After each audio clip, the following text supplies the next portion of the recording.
To create a TikTok account, follow these steps. Download and install the TikTok app from the Google Play Store or App Store. Open the app and on the home screen, tap the profile icon in the bottom right corner. You will see an option to sign up.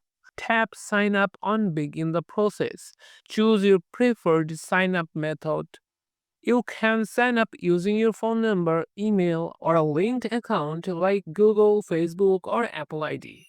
Enter your date of birth when prompted and tap Next. If you choose to sign up with a phone number or email, you will need to enter the details and verify them. TikTok will send a verification code via SMS or email. Enter the code to proceed. Create a password that meets TikTok's security requirements, then tap Next. Finally, choose a username for your account. If the username is already taken, TikTok will suggest alternatives. Once you have picked a username, tap Sign Up to complete the process. You now have a TikTok account. If this tutorial was helpful, remember to like and subscribe for more tips.